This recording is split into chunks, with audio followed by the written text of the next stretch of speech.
It sounded like you were really making sense in the map room. Geographically, you were working over, and then all of a sudden you landed in Cannes. Talk me through this. Yeah, Ty's clues that she let me in on were so specific to Cannes, right? The Can dance, and we've got the Cannes Film Festival. So to me, it was like all roads lead to Cannes. I was like, that would be so generic. That would be so obvious. So I'm like, obviously, only the real ones know the real clue. And so I, going into it, was like, oh yeah, it's Cannes. I had no doubt. I did not think I was going home. I was shocked because I was like, the heck? These are like the clues. So And were there any other clues? I mean, watching this episode, I was confused by what you were supposed to go off of. it was the French architecture and bakery items when we were at with Jeffrey in the palace. Because in the maze, all of the clues, if you didn't get there first, they were red herrings. So Right. we could pretty quickly like rule out a lot of places. But then the main clue, I think, was okay, so this is like obviously very Frenchy architecture. We've got a lot of French pastries.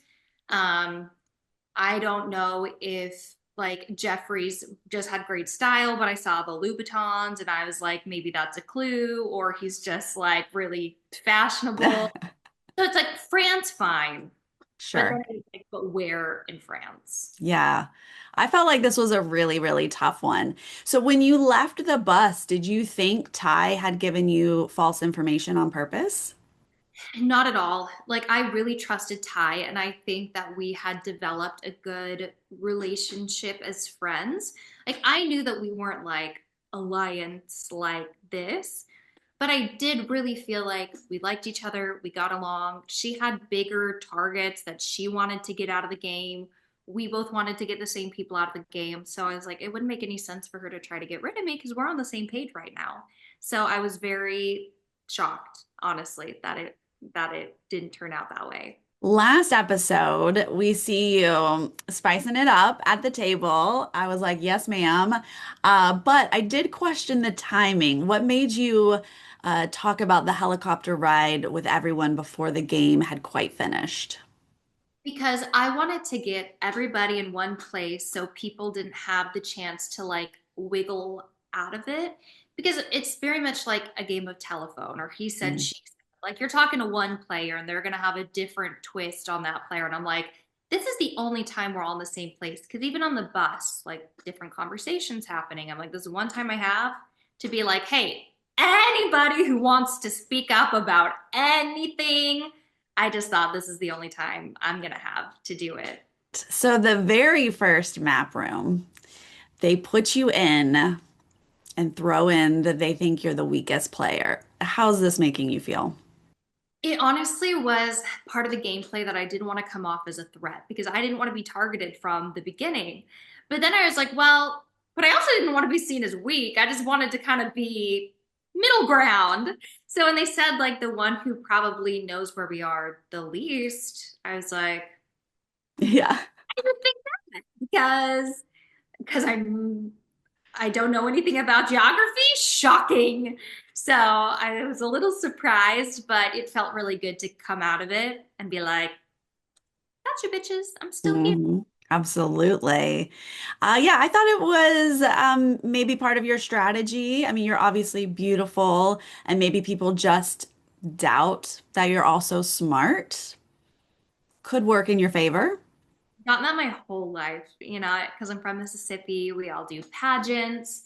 And I worked so hard to like cover up my accent when I went to college because people will just have kind of like what Biggie was saying, like, oh, they think you're just the dumb Southerner who can't read. And so I really have tried to put like a good face forward to, look presentable and have my shit together. And I think sometimes people underestimate because of that. So, is there anything that didn't make it into the edit that you wish we had seen? If you thought that I was like spicy at that table, there were a lot more conversations and a lot more things that I've said that were a lot spicier. And I am probably glad to NBC for cutting some of that out because in the moment, I would get very heated because like emotions are very raised. You're on a bus, you can't talk to anybody else on the outside world. These are your only people you have to communicate with, and they're all lying to you. And it's a very stressful situation. So, for better or for worse, I was like, they didn't show some stuff that I said, and honestly, it's probably for the best.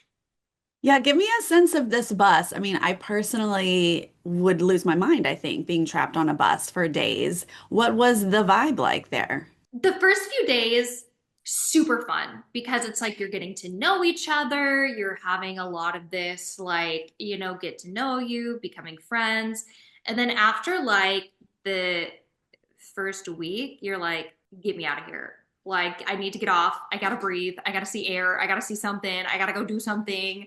Like, it gets really crazy to like, in terms of the how great. And for the people who make it all the way to the end, like, oh my gosh, props to them. Because even being in for like, I think it was around like 2 weeks that I was in it, I think. Um, it felt like forever. So for the people who go on and do like 3 times more time than that, I'm like, wow, you're strong mentally. Yeah, seriously. So it appears that life has changed for you quite a bit since filming. It looks like you are going through a divorce. Yeah. How is that watching an episode that heavily you were speaking about being ready for a family when that is not where you are anymore? It was really, really, really hard to watch that last night because it just like brings it all back. Like you go on your healing journey and then you watch it and you see where you are in the moment and you're like, oh, yeah, that's right. Like I thought I would be in a very different place right now. So it was hard watching. And I think it was, this show is really good to like toughen me up. And I've had a really soft landing because of it. Because actually, funnily enough, the very first people to reach out to me when they heard about my divorce were Mac and Allie and Ty immediately being like, oh my gosh, like, come stay with us, like, come be with us. We don't want you to be alone. And so, ironically, even though we weren't like the best of friends on the bus, going through that divorce, going through like, no, I'm not going to be a mom anytime soon because now I got to meet somebody, make sure they're not crazy, and go through this whole process again. It was just so nice to be like, they might have not had my back on the show as a show, but in real life, they were like, we would do anything for you. Like, come stay with us. And so I was really, really lucky to have them. That's so good to hear. So you're in Texas now, you're closer to Allie, is that right? Yeah, Allie and Mac are roommates right now because they both lived in Austin. And then so I came to this. I stayed at their place for like 2 weeks as I tried to like figure out my life.